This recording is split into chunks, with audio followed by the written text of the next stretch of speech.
tampa, voltei ao passado, meu mundo guardado dentro de um baú. No coração do cerrado brasileiro, uma jovem orquestra chama a atenção. É a Orquestra de Violeiros de Alexânia. Há 4 anos, ela vem fazendo a alegria dos habitantes dessa pequena cidade, cortada pela BR-60, rodovia que liga Brasília a Goiânia. Em versos se fala e canta, o mal se espanta. Mantida pelo Instituto Latino-América, a orquestra é formada por músicos amadores, pedreiros, estudantes, professores, garçons, gente simples da região, de diferentes idades e uma só paixão: a viola, que vem de pai para filha. Muitos lugares passei, do Araguaiapamá, não sabia que as piranhas eram... Isso aí tá agregado à família, né? A família da minha mãe, eles eram todos violeiros, né? Porque a viola eu acho ela mais bonito, né? E como eu acabei de dizer, tá no sangue, né? Essa coisa de viola. E o que eu gostava mesmo era a moda de viola, né? Porque a moda de viola, ela é agregada a uma história do passado. Uma história do quê? Do boi, da boiada, do carro de boi. A história do tropeiro. Tinha um senhor que tocava viola. Eu ficava olhando assim e falava, nossa, mas é bonito demais isso. Aí ganhei uma viola do meu tio, larguei o violão pra lá. Eu falei, não, eu vou tocar a viola mesmo. E aí comecei. Eu ganhei essa viola, não sabia nada, nadinha. Aí peguei, comprei uma cartilha e comecei a olhar, comecei a ver na internet, e aí veio essa paixão.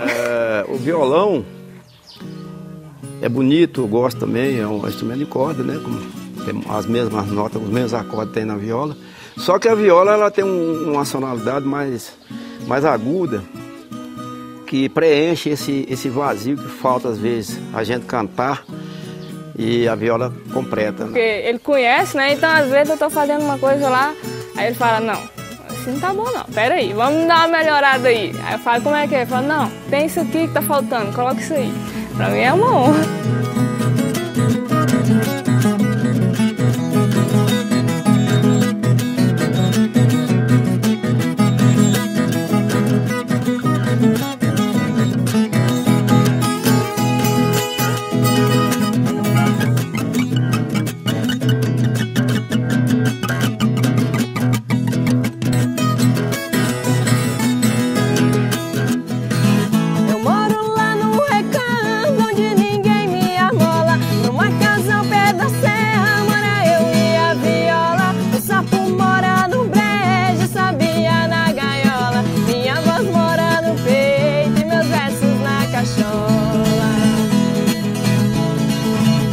Bom, a minha paixão pela viola começou quando eu era bem pequenininha, que eu participava de várias cavalgadas, estava sempre no meio sertanejo, de fazendas, principalmente na fazenda do meu bisavô, minha bisavó. E a parte de cantar veio por parte da minha mãe, que toda a família, meus avós, meus tios maternos, são todos músicos. E a viola mesmo, ela comprou, me deu com 11 anos, ganhei de Natal a viola. E eu comecei a tirar as músicas, os solos, todos de ouvido. A perdiz mora no campo, bem te vi no sertão. Baleia mora no mar, lambari no ribeirão. Rato mora no paiol, morcego no porão. Eu moro nos braços dele, ele meu coração. Eu tô conseguindo influenciar várias meninas, vários homens também, de qualquer idade, de todas as idades. E todo mundo tá pegando a viola, tá gostando do som da viola. Graças a Deus eu tô conseguindo entrar no coração dessas pessoas e mostrar o som bonito que a viola tem.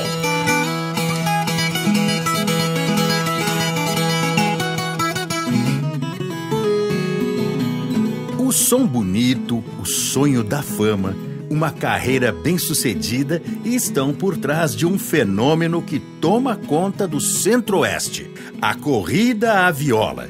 Cada vez mais a juventude adota o instrumento, em duplas, bandas sertanejas e até de rock. Hoje se aprende a tocar viola em escolas de música.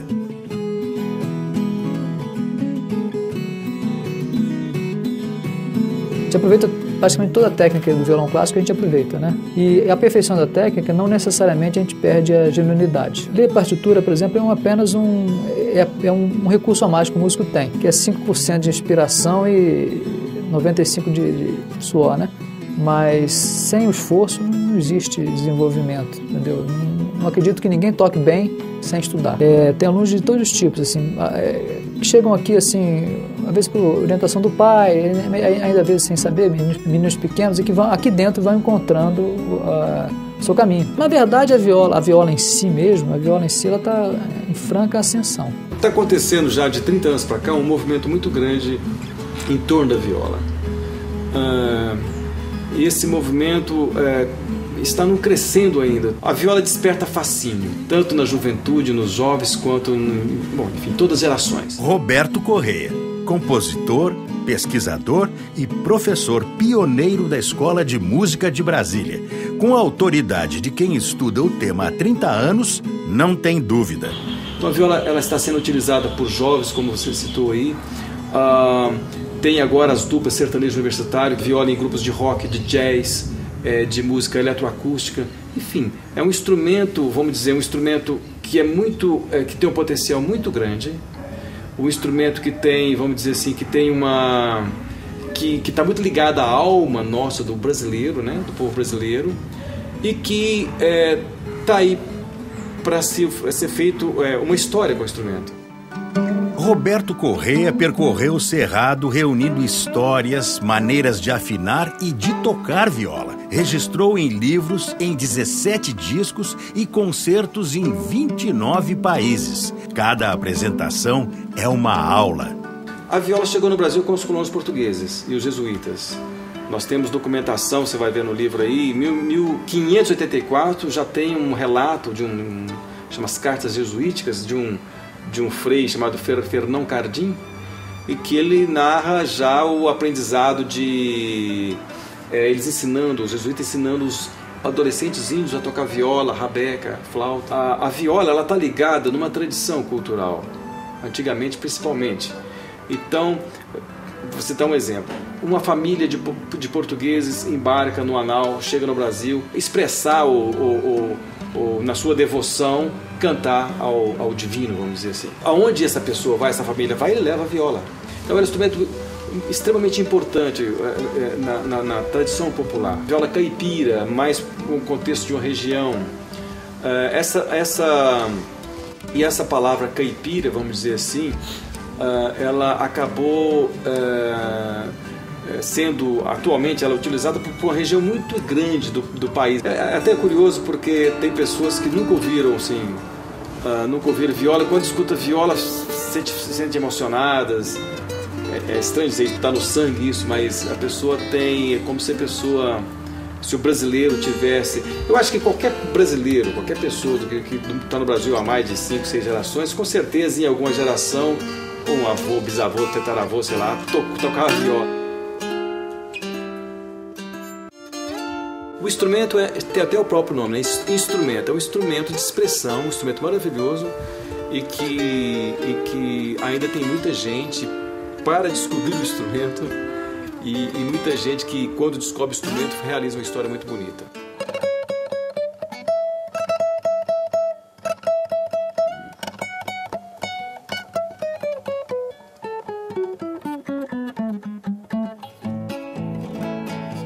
Meu rancho é de chão batido, coberto de acuri, parede toda de barro, com carinho construí. Esteios de... A viola foi o primeiro instrumento brasileiro, antes do violão, né? O interior do Brasil sempre tocou viola, né? Então a viola foi uma coisa que acompanhou a interiorização do Brasil, certo? Foi uma coisa que desenvolveu tudo quanto é canto, saindo do litoral para o interior, foi feita à base do som da viola, daquilo que a viola mais mostra.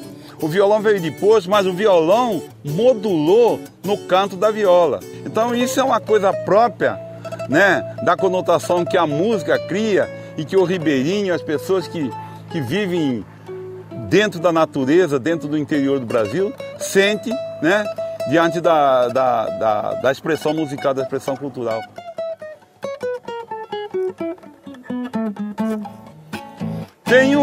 viola de cocho e um violão seresteiro. Quando vem noite de lua, eu saio lá pro terreiro. Sempre tem alguns amigos que vêm pra me visitar. Tem também cachaça boa e nunca falta o guaraná. Entre uma trova e outra, um rascado e um chamamé, nasce uma toada nova com uma flor. Nunca abandone a música nem instrumento, porque se você abandonar, ela abandona você e você nunca mais encontra você mesmo. Quem fabrica viola é um luthier, profissão em alta hoje em dia. Um dos mais famosos luthier do Centro-Oeste vive e trabalha em Taguatinga, Distrito Federal. João Pedro da Silva, 75 anos e mais de 1000 violas no currículo. As últimas em parceria com o filho Alexandre. Eles revelam os segredos de um bom instrumento. E hoje, por incrível que pareça, as encomendas nossas aqui, assim, de instrumento de viola caipira, 90% é de jovem. Você vê bandas de rock vindo aqui encomendar a viola para tocar rock mesmo na viola. Há uns 60 dias, né, que a gente pede de prazo para poder sair um instrumento bom. Pega ela reta, aqui ela está úmida na água de um dia para o outro. Para ela amolecer, ela fica flexível. Então a gente vai modelando aqui nessa peça que é quente. Aqui o tróculo e aqui essa beiradinha que a gente cola por dentro é chamada de ré grosso para ficar mais grossinha a beirada. Vou fazer o tampo, que é o pin alemão, o pin italiano ou alemão. A gente cola um no outro com uma cola especial, esse formato, que é o formato da viola, né? Para depois colocar esse mosaico. Aqui está sem a tampa, sem a frente, né? Vou colar dessas travessas, tamanho de travessa, que é o fundo, que é emendado com uma madeirinha aqui diferente para dar o detalhe. É chamado de cabeça ou a mão. Se é um braço, é uma mão, né? Mas tem a trasteira que é separada. Tem esses filetinhos que são os adornos que a gente coloca, que a gente conta tudo isso, né? Tudo quanto for peça que você colocar no instrumento, você tem que contar. Quando termina um instrumento, terminou um filho, o luthier. A fábrica não, mas o luthier, quando ele acaba de fazer uma viola, ele foi acabado de fazer um filho.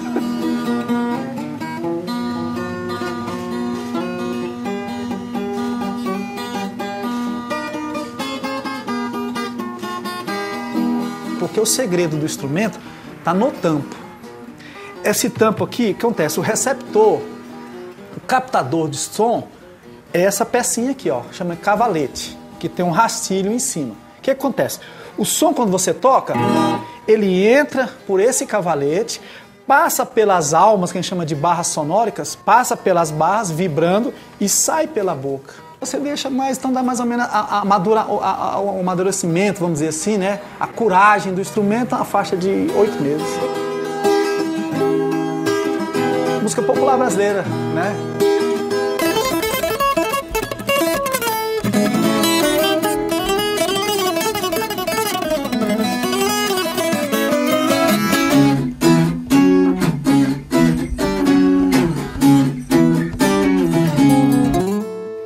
Viola e cerrado, uma combinação perfeita.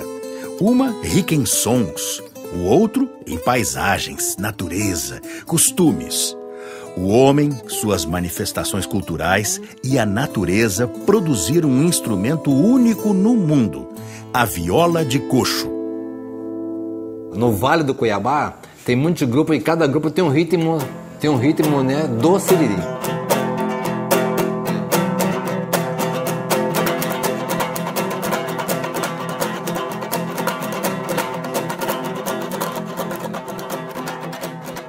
Agora, o siriri, o ritmo do siriri é basicamente só na viola de coxo. É exclusivamente o siriri é da viola de coxo. Já em outros instrumentos não tem. Você pode usar o violão, mas fica descaracterizado.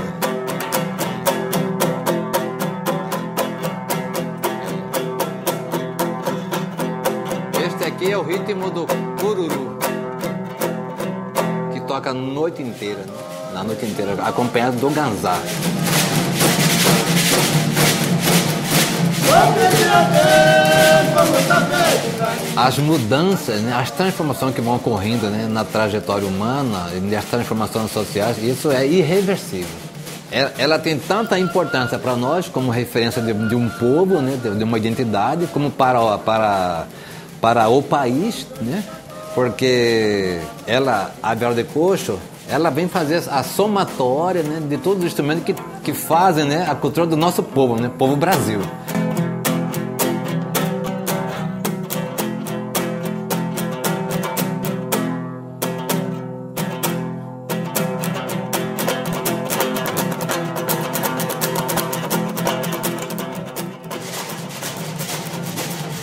Vamos pedir a Deus com muita fé e carinho, da nossa Copa do Mundo, sabe, nunca fez a toada é sobre assunto, sobre natureza, né?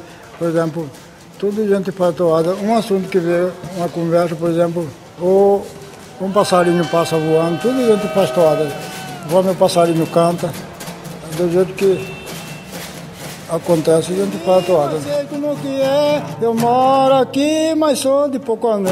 Eu moro aqui, mas sou de Poconé.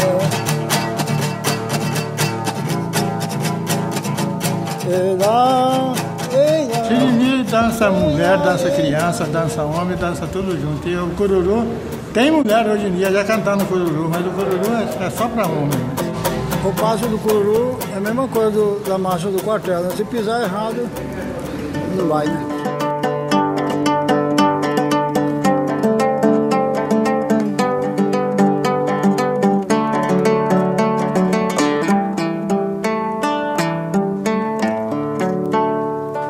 Então, culturalmente, folcloricamente falando, ela tem uma função aqui de servir a duas manifestações muito fortes dentro de Mato Grosso, que é a manifestação, uma religiosa, que é o cururu, e outra que é, digamos, mais assim, lúdica, né, mais profana, que é o siriri. Então ela atende muito bem essas duas necessidades. Aí fora isso a gente vem trabalhando, eu venho fazendo minhas composições também, explorando, atingindo aí os limites da viola de coxo. O instrumento ele tem um recurso, e o da viola de coxo ele é um pouco limitado, apesar do que a gente vem trabalhando e construindo, mas ela tem uma certa limitação. E aí bem ao contrário da viola caipira, por exemplo, que tem uma série de escalas, você pode tocar em quase todos os tons, e mesmo se refere ao violão, né? Mas assim, por isso que eu gosto também mais da viola de coxo, justamente pelo diferencial e pelo grau de dificuldade que ela exige de você.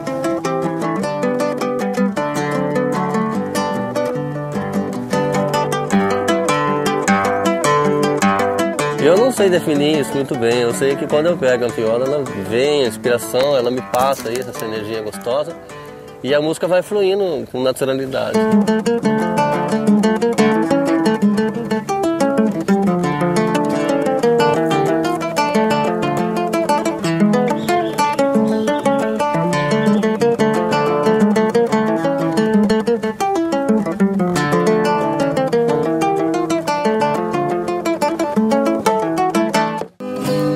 Apaixonado e estudioso da viola de coxo, o professor de música Abel Santos Filho mantém em casa um museu da viola, de vários modelos e países. Para ele, a viola de coxo tem influência dos gregos. O homem daqui também, na necessidade de fazer música e diante daquela carência de recursos, ele pegou uma madeira macia, que era o saram, pegou instrumentos rústicos também de fabricação de roda, de carroça, enfim, facão, machado, coisas que ele utilizava nesse caminho das boiadas, do tropeiro de Sorocaba até aqui a nossa região.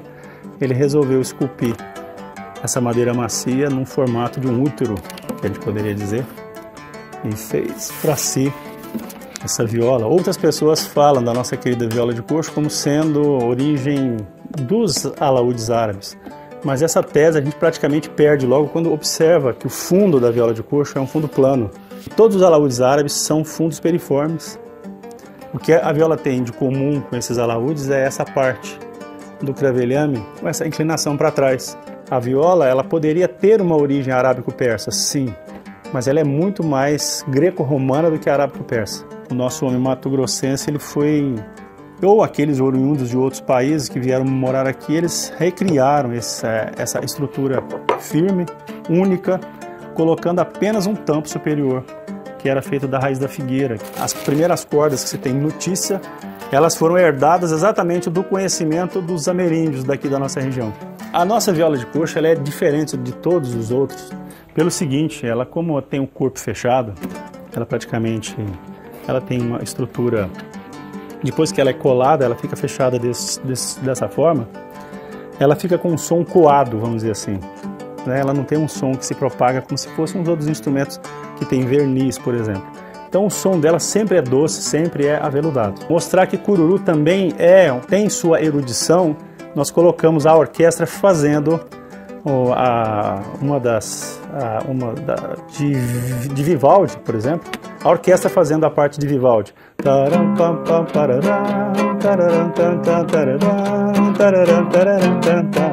Quero dar um bravo viva. Aí nós saímos do Vivaldi para o cururu. E depois fizemos uma outra brincadeira também para mostrar que o siriri, que é um ritmo mato-grossense, que é muito forte também assim, nós colocamos os nossos cururueiros fazendo, né, o ritmo de siriri.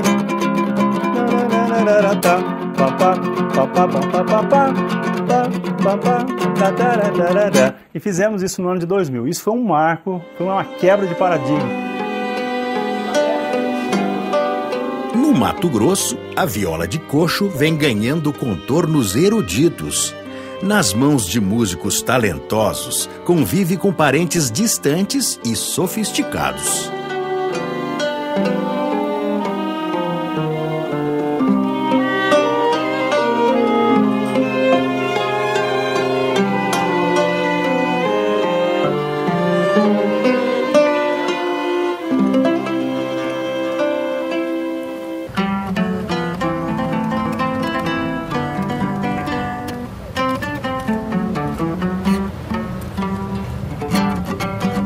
Jovens estudantes de música da Universidade do Mato Grosso fazem a brava violinha de coxo brilhar no meio de instrumentos com histórico e prestígio internacionais.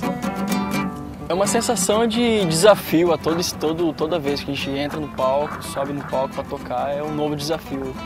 A maioria das vezes nunca é sempre igual, por causa da afinação também. Tem todo o trabalho, a viola acompanha, a viola faz a melodia principal, depois a orquestra também acompanha. Fica um jogando pro outro, tem esse diálogo aí entre a orquestra e as violas de coxo. Primeiro a gente tem que amplificar, né? Os outros instrumentos são todos acústicos e a viola de coxo sempre amplificada, né? A gente apanha um pouco, às vezes, pela questão da afinação, que ela é difícil afinar, é difícil manter afinado, né? Mas, fora isso, o casamento é perfeito. A gente tem uns repertórios mais típicos da viola que a gente apresenta com a orquestra, né? Que é o rasqueado, as músicas mais populares. A gente faz mais essa parte dentro da orquestra. E quanto essa parte soa muito bem, é a cara da viola de coxo.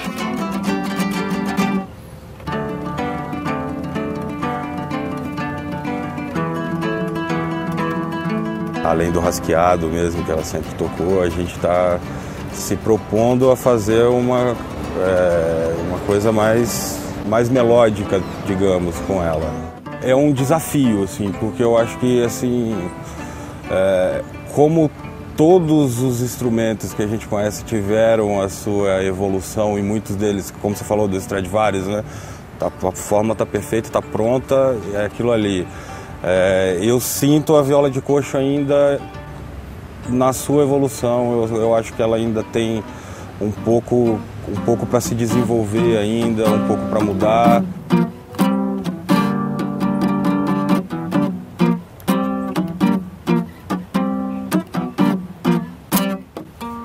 Nós temos sempre como base 3 violas de coxo, podendo ter violas de coxo solista. Isso vai depender muito da peça a ser interpretada, do arranjo a ser escrito. É como sempre costumo brincar, é como se a gente tivesse uma receita de um determinado prato e os ingredientes que a gente vai usar depende da receita. Ao mesmo tempo que a gente respeita as idiosincrasias do instrumento, da viola de coxo, e também a tradição erudita dos instrumentos clássicos, a gente acaba criando uma nova sonoridade, a gente acaba criando uma nova identidade. onde os instrumentos estão combinados de forma harmoniosa. Os músicos que tocam viola de coxo na orquestra, eles têm que ter uma série de pré-requisitos. Em primeiro lugar, eles precisam conhecer a tradição do instrumento. Eles precisam saber de onde vem a viola de coxo, quais são as raízes da viola de coxo, o que é o cururu, o que é o siriri, enfim, todo esse universo do qual a viola de coxo faz parte. Em segundo lugar, eles precisam ler partitura. Ele tem que ser um músico um pouco polivalente. Ele tem que ter o refinamento, ele tem que ter a escola, entre aspas, da leitura, da teoria musical, mas ele tem que ter o pé na rua também. Ele tem que ter, já participar, tem que tocar música brasileira, tem que tocar choro, tem que saber acompanhar bem.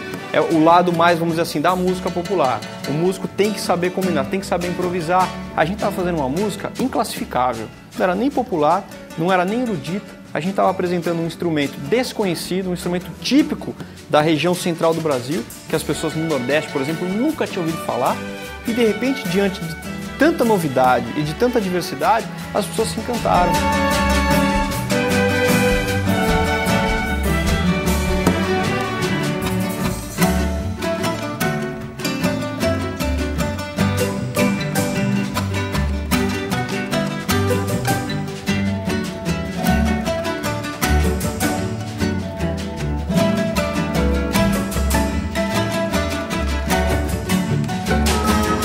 Eu me sinto muito bem, mente que não extrapola. Ela é feita de madeira, de tarraxa, corda e cola. Eu não seria ninguém se não fosse essa viola.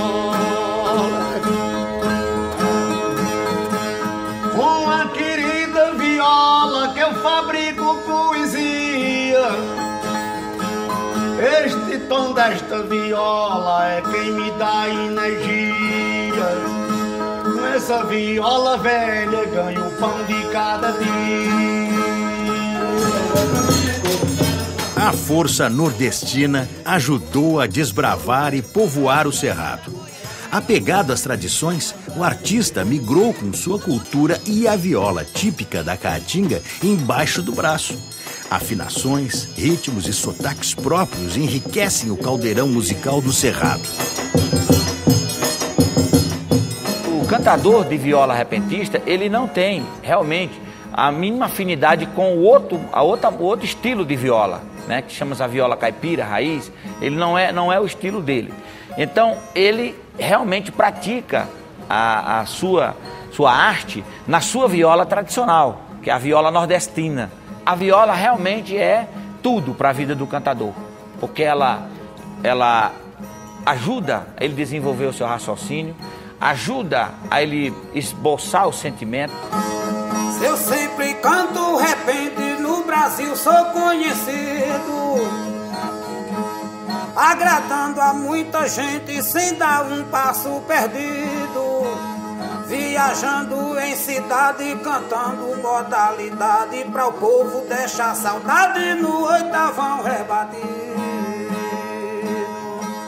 Eu tive a oportunidade pra cantar bem destemido, essa criatividade no repente garantido. Com uma viola no peito eu também tô satisfeito, e vivo assim desse jeito no oitavão rebatido.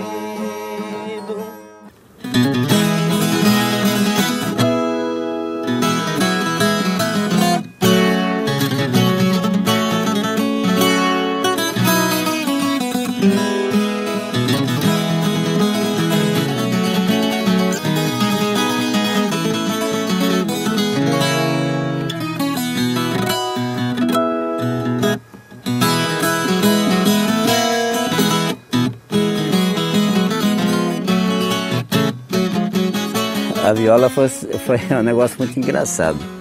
Eu ia gravar o disco do finado Crispim, né, que vocês todos conhecem, e ele soltava um CD, e tinha uma música que eu ia cantar com o Henrique, eu ia cantar músicas... com a rainha do meu destino, foi conhecer o jardim dela. Essa música eu ia fazer ela em si bemol, né, que era o nosso tom de cantar. E... eu trilhei a música todinha quando eu cacei o violeiro para fazer essa música em si bemol, né? E cadê o violeiro? Geralmente o violeiro toca em mi, lá, si,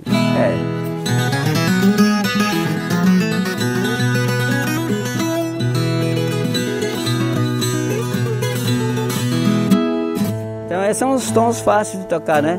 Sol também. Um som. Quando você passou por si bemol, você tem...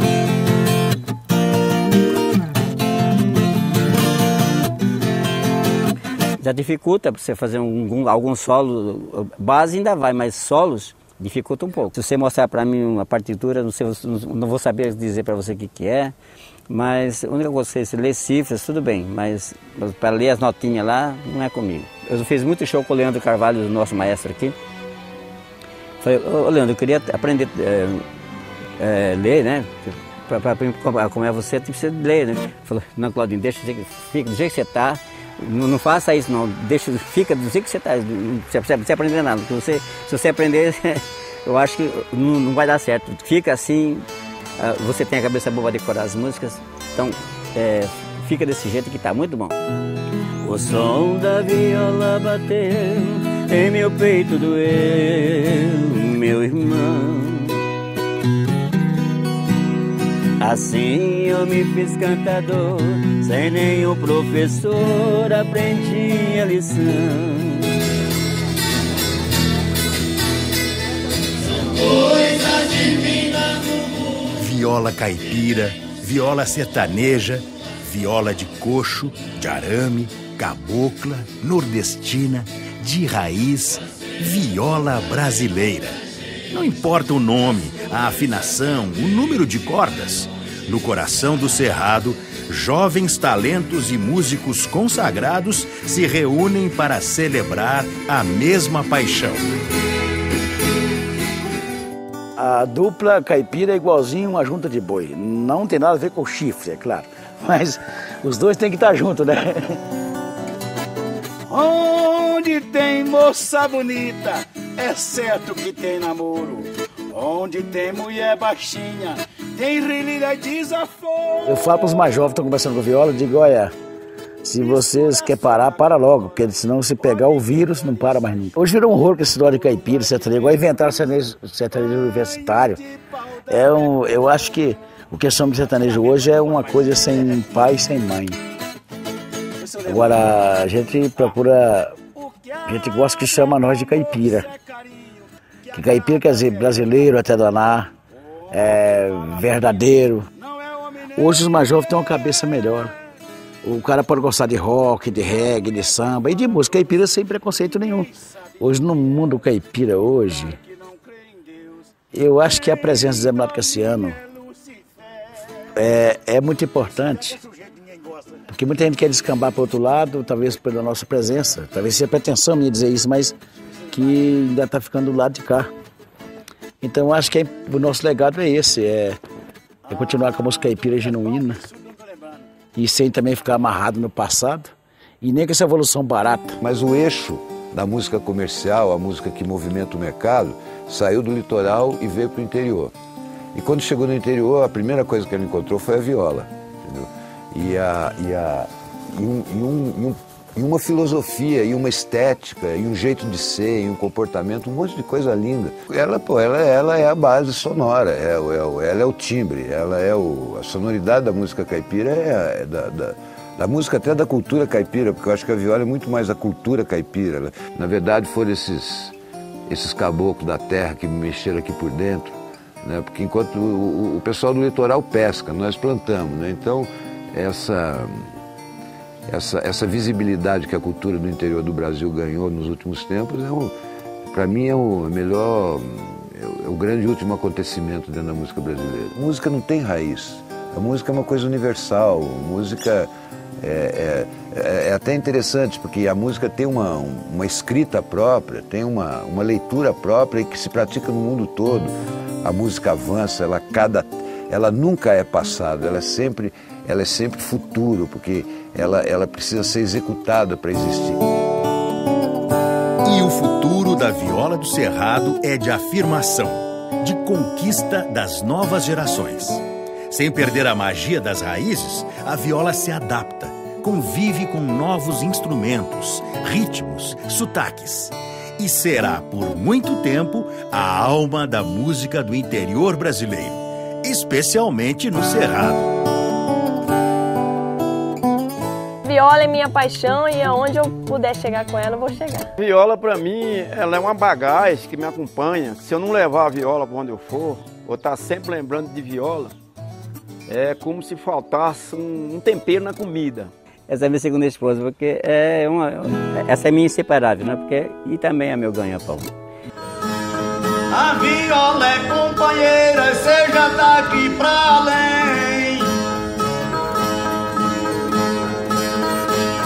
Nos seus acordes dolentes fico a falar também. Sem essa viola minha, cantando eu não sou ninguém. Não só a viola como instrumento é um caminho, pode ser um caminho na vida de uma pessoa. Não larguei mais do violão porque eu senti que eu fazia parte dele, fazia parte de mim. É a nossa identidade maior. A viola é livre, a viola é para voar.